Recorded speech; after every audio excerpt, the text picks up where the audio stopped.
on peut peut-être proposer à la salle de poser quelques questions à nos invités autour de la table.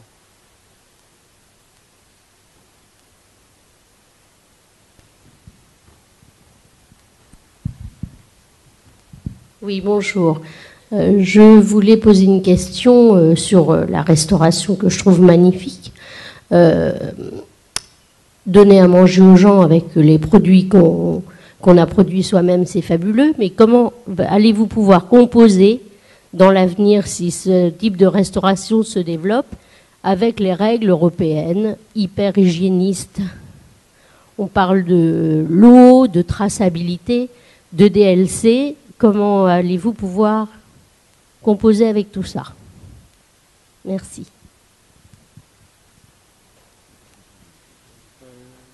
Comment composer avec les règles sanitaires européennes à l'avenir? Je sais pas, moi,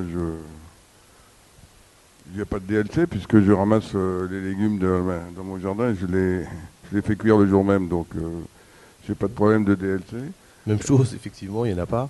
Après, le fait de ne pas être labellisé, c'est aussi par rapport à ce genre de démarche, puisque je dirais que la France avait un certain niveau d'exigence au niveau de l'agriculture biologique. On a vu qu'on l'a tiré vers le bas pour essayer de s'harmoniser au niveau de l'Europe. Donc en ne rentrant pas du tout dans cette démarche-là, déjà on évite entre guillemets ce casse-tête, mais il suffit de travailler de manière complètement naturelle et peut-être même un cran au-dessus de ce qu'on peut trouver dans certaines structures labellisées AB. Pour rassurer madame, on peut dire que la culture en pleine terre est encore à moyen terme autorisée. On peut espérer que les jardins, en tout cas, continuent. Frédéric Ménager, peut-être une réaction sur cette question européenne? On va dire que l'évolution des règles sanitaires au niveau européen est de plus en plus dure pour nous éleveurs, parce que bon, avec la viande c'est quand même autre chose, il faut des chambres froides, etc. Il y a des investissements de plus en plus lourds à faire, qui sont de plus en plus difficiles à supporter. Donc voilà, je crois que la mise en place de cette réglementation absolument monstrueuse va vraiment dans le sens de la grande distribution et moins dans le sens des petits agriculteurs qui veulent faire de la vente directe. Donc la seule solution pour nous éventuellement c'est de se regrouper et puis de faire des investissements on va dire à plusieurs. Mais c'est vrai que ça c'est un gros souci, gros souci. Et les contrôles sont de plus en plus durs, quoi. Qui nous obligent vraiment à mettre en place des choses qui sont irréalisables. Moi par exemple, là, dernièrement pour faire des expéditions de volailles, on me demande de faire un local avec un sas où je me change, où je mets un truc blanc avec un masque et puis une charlotte. Ensuite je rentre dans une pièce dans laquelle il y a une chambre froide, une table, je prépare ma viande, ensuite je rentre dans une autre pièce dans laquelle je l'emballe, dans laquelle il y a une autre chambre froide. Enfin, c'est un truc de fou, quoi. Donc pour moi ça c'est un investissement que je ne peux pas faire. Voilà. Donc la réglementation elle est ce qu'elle est, on est obligé de la suivre, mais elle est très très lourde. Très lourde. Hi. I'll do my question in English. Because I cannot speak French. Okay. But I understand French. So, okay. My question is: you were talking about what the most important thing is quality, no? The quality of the product. That's why you have your own garden at the restaurant. What happens when you need one product, but you cannot make it good enough? Like you don't arrive to that quality at your garden, or because of the season. Let's do some example. If you want to use tomatoes, and in summer there's one of your production in the garden that doesn't come out right with quality, what do? The only solution changing your menu is the only solution, or is there another solution?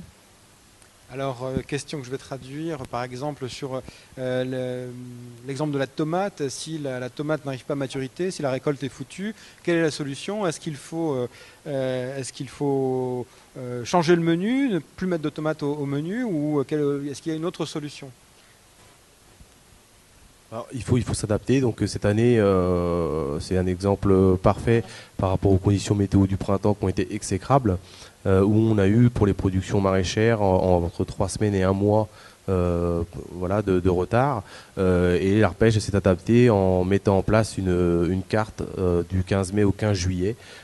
Parce que l'année dernière, mars avait été exceptionnel, j'avais eu 15 jours d'avance sur les fèves. Cette année, c'était 3 semaines, et donc là, il est hors de question, bien sûr, d'aller s'approvisionner à côté. Donc là, il faut réfléchir et trouver une solution qui passe par encore une fois, le fait de s'adapter.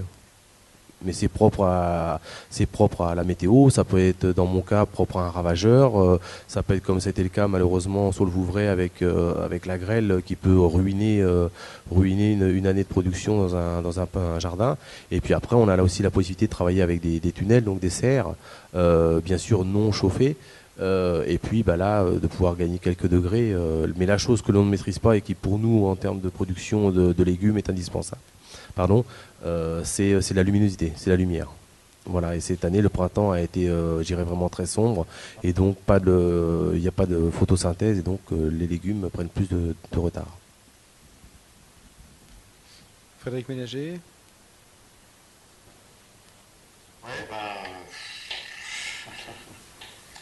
Oui, c'est sûr. Hein, il faut faire vraiment au mieux. Mais là, je pense que j'apporterai une réponse un petit peu longue, je pense. Alors on va peut-être juste dire que dans la vigne, par exemple, dans certains vignobles qui ont été ravagés par la grêle cette année, de nombreux vignobles en Bourgogne, dans la Loire, dans le Bordelais, qui ont été touchés par la grêle, et des vignerons ont tout perdu. Pour certains, je pense par exemple à Montlouis, ont perdu 2 années de suite leur récolte, et dans ce cas-là, effectivement, ils ont... de temps en temps, les assurances agricoles fonctionnent, mais ce n'est pas toujours le cas. Et ça peut être effectivement la faillite pour le vigneron, ou dans certains cas, il peut exister des soutiens, on va dire, collectifs. Il y a eu des vignerons qui, ayant tout perdu, se sont vus offrir des raisins par des voisins, par des amis. Et il y a eu une cuvée notamment, Château Roquefort, un peu plus bas dans le sud, où c'est un rosé c'est la cuvée de la solidarité vigneronne. En fait, c'est lui qui vinifie des raisins offerts par des amis pour faire une cuvée, pour essayer de s'en sortir, de survivre un peu, alors qu'il avait absolument tout perdu, toute sa récolte. Voilà, je ne sais pas si ça répond à votre question. Il y a d'autres questions dans la salle ? Ça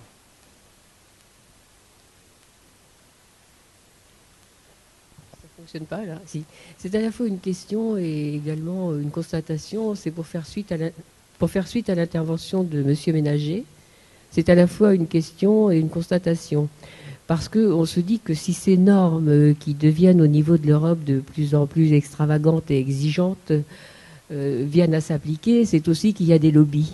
Les lobbies de l'agroalimentaire, parce qu'eux peuvent faire, dans des structures, appliquer des règles d'hygiène draconiennes.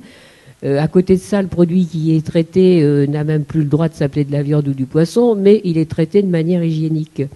Moi, ce qui m'étonne, c'est que je ne vois pas de lobby des vrais agriculteurs, des gens qui sont représentés là aujourd'hui, intervenir. De même, en Bretagne, cette crise des agriculteurs contre l'écotaxe, qui est en fait, à mon avis, une manipulation des faiseurs de mauvaise bouffe, style doux, en compagnie.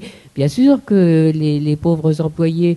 on se met de leur côté, on comprend leur désarroi, mais on les amène à défendre en fait leurs employeurs qui font de la Bretagne un lieu de production de tomates qui détruit les sols, un lieu de production de viande qu'on ne veut pas manger en France, qu'on expatrie et qu'on exporte dans les pays du Golfe notamment.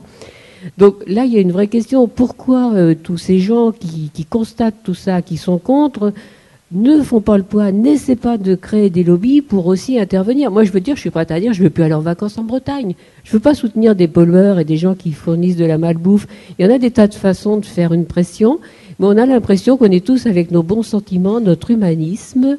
On le constate, on le dénonce, mais on ne fait rien. Et il y a un moment où il faut refuser d'aller manger dans les restaurants qui ne font pas du fait maison. Il faut demander à chaque plat d'écrire, après tout, au restaurateur si c'est vraiment du fait maison, parce que s'il vous le dit, vous n'avez aucun moyen de pression.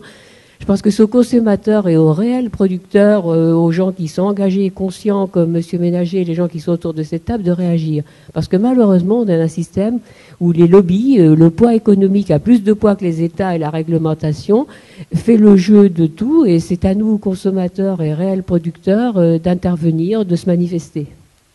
Merci. Frédéric Ménager, vous avez entendu la question ? Il faudrait me redire un petit peu, parce que j'entends très très mal quand c'est les gens qui sont dans le public qui parlent. Je suis désolé. D'accord. Alors la question a été... En gros, c'était par rapport aux réactions contre les législations européennes et la question de l'écotaxe. Pourquoi finalement, chez tous les gens qui s'intéressent, qui défendent des produits de qualité, pourquoi il n'y a pas plus de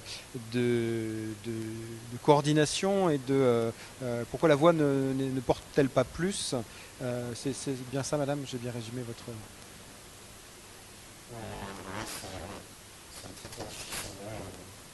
Je comprends bien ce que veut dire cette dame, mais arriver à réunir tous les acteurs, arriver à les faire s'entendre au niveau humain, au niveau économique, c'est très très difficile, vous savez. Donc finalement, ça fonctionne peut-être un petit peu mieux au sein de l'agriculture biologique, mais d'une règle générale, ce qui est un petit peu regrettable à l'heure actuelle, c'est qu'on a mis à gauche les agriculteurs bio et puis à droite les autres. Et puis finalement, ce petit monde vit sa vie un petit peu à sa gauche et puis à sa droite. Et puis, voilà, on a du mal à se réunir, à s'entendre. Il y a du travail à faire, voilà, je pense qu'il faut essayer de s'investir, que les gens essaient de s'investir un petit peu et puis fassent les choses ensemble.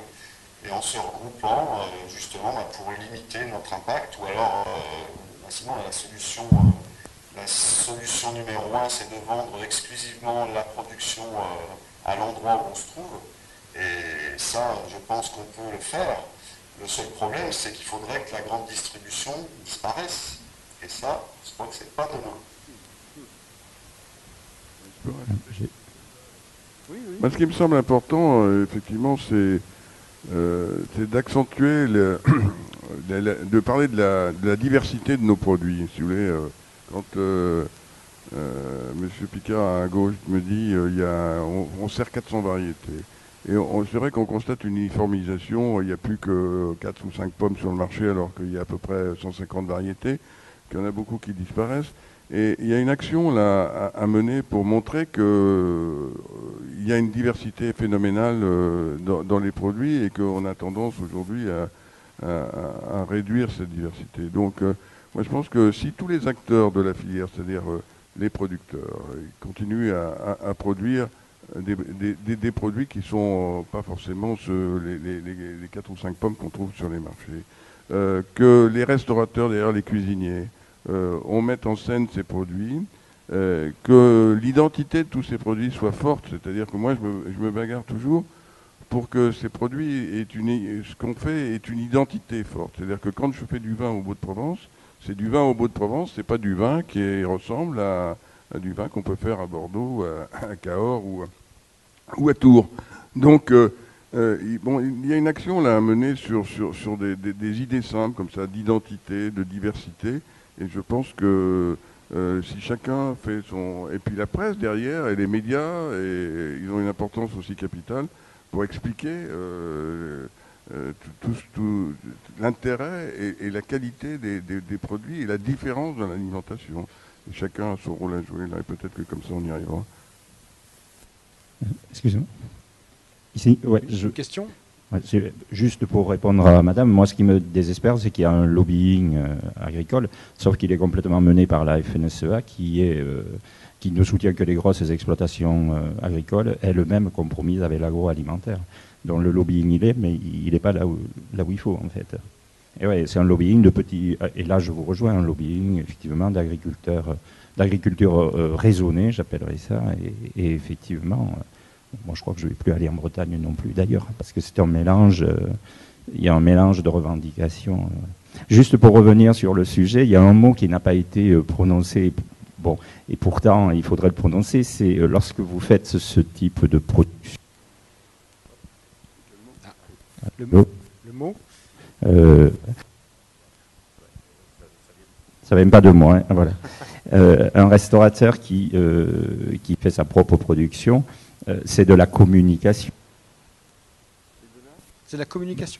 Allô ? Oui, c'est de la communication. Mais je ne dis pas ça, je le dis au sens très positif. Bon, je suis prof de marketing, donc ça me parle. Mais je dis ça au sens très positif, hein, parce que je trouve que c'est de la communication intelligente en plus. Donc, je vous l'ai dit tout à l'heure. Oui, vous avez parlé d'image. Voilà, vous avez parlé d'image, effectivement. Oui, tout à fait. Mais voilà, je pense que c'est beaucoup plus de la communication que de l'économie, enfin, qu'au sens économique. Je vous ai même dit que c'était pour moi plus intéressant que de payer une page de publicité. Absolument. Oui. Ah, je ne l'ai pas entendu. Okay. Oui. Là, j'enlève mon chapeau. Oui. Ah, on a... Un monsieur retire son chapeau pour mettre un bonnet rouge. Oui. Parce que je viens de Bretagne. Il vient de Bretagne. Où je suis médecin anthropologue, enseignant-chercheur et responsable d'un futur colloque sur la transmission du savoir-manger et du savoir-boire. Je comprends l'émotion que soulèvent en dehors de la Bretagne les informations diffusées nationalement. Je veux dire simplement que vu de Bretagne, ce n'est pas du tout la même chose, avec un recul, excusez-moi, avec un recul sur les informations. Ce que j'ai entendu, et qu'on entend aussi parfois en Bretagne, par rapport aux faits historiques qui se sont déroulés depuis quelques semaines, par rapport aux positions complexes des uns et des autres en Bretagne, c'est une caricature sur deux plans. Un, la Bretagne ne produit pas que de la merde. Il y a une importante alternative de production avec des AMAP et avec des restaurateurs d'amont en aval et des producteurs, d'une part. D'autre part, le mouvement n'est pas celui qui a été présenté ici et applaudi par la salle. Ce que je comprends ici, ça n'est pas la FNSEA qui tire les ficelles, la FNSEA est dedans. La FDSEA du Finistère, ce n'est pas la FNSEA. Hein. Il y a une spécificité bretonne, à la fois géographique et donc de terroir. Hein. C'est un jardin au-dessus de la mer, a dit Olivier Rollinger. Hein. Et donc, sur l'analyse de ce qui se passe, j'affirme, parce que je viens de là et j'ai un regard d'observateur et de chercheur, qu'on a entendu une caricature. Je n'en veux pas aux personnes qui caricaturent, sur l'analyse de cette situation et sur l'évolution des productions en Bretagne avant cette crise et je pense après cette crise dans le bon sens. Excusez-moi, j'enlève mon bonnet rouge.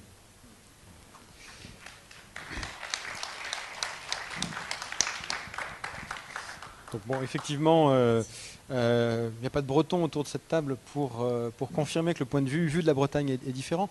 Peut-être, Sylvain Picard, vous êtes proche de la Bretagne, non ? Vous êtes Oui, je suis proche de la Bretagne, mais après c'est historique. Historiquement, la Bretagne a été choisie pour effectivement produire une partie de l'agroalimentaire, au même titre que la région centre a été choisie par rapport aux céréales et le nord d'un point de vue sidérurgique.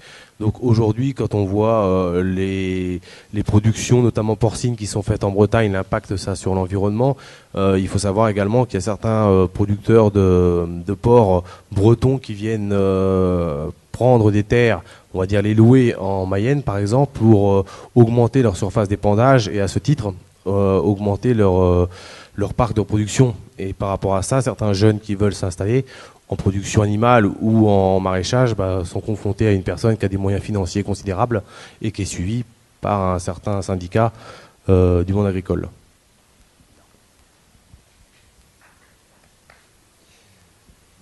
D'autres questions dans la salle? La dernière peut-être, parce qu'il est 13 h. D'ailleurs, et je pense que Frédéric Ménager va pas tarder à aller en cuisine pour servir les clients qui l'attendent, qui trépignent d'impatience devant la table de la ferme de la Ruchotte. Dernière question. Ah, deux dernières. Merci. En fait, on voit que vous êtes quand même engagés dans une réflexion. On voit que vous êtes engagés tous dans une réflexion environnementale. Je voulais voir concernant Monsieur Picard jusqu'où allait cette réflexion, et je me demande comment sont acheminés les produits jusqu'à Paris. Alors ils sont acheminés, on a une personne dans l'équipe qui est chauffeur, donc on a un véhicule qui permet d'acheminer les légumes sur Paris de manière quotidienne, donc soit de la part du potager de la Sarthe, soit de la part du potager qui est situé dans l'Eure. Et on redescend du restaurant, donc tout ce qui est compostable, donc bien sûr les épluchures, les coquilles d'œufs, etc. reviennent donc de manière à avoir quelque chose, on va dire, de cohérent. Une dernière question dans la salle? Oui, alors moi, bonjour à tous et à toutes. Je ne vais pas mettre mon bonnet rouge, bien que je sois breton et que je partage certaines idées, mais juste une chose comme ça. On parle des éleveurs de porc qui vont à l'extérieur du territoire de la Bretagne historique pour s'étendre. Mais qu'en est-il des projets de méthanisation qui sont bloqués alors qu'en Bretagne, il y a à peu près une cinquantaine d'ateliers de méthanisation qui ont été construits. Quand en Allemagne, il y en a plus de 6000. Qu'en est-il de tous ces gens, peut-être parisiens ou autres, qui font du lobbying contre ces projets qui permettraient de limiter les impacts environnementaux? Donc c'est bien beau de dire en Bretagne, oui, c'est des pollueurs, on n'y vient plus. Très bien, mais excusez-moi, je pense qu'on marche un peu sur la tête là aussi.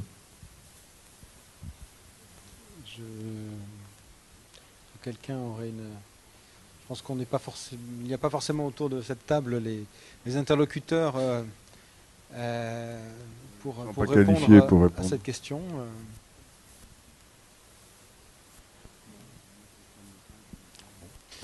Jean-André Charial doit prendre un train, James Henry aussi, et Frédéric Ménager doit aller faire son service à la ferme de la Ruchotte. Merci à vous tous d'être venus ici à Tours pour participer à cette table ronde.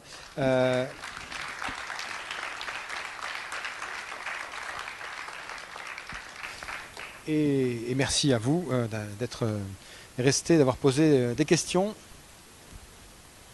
Bon appétit.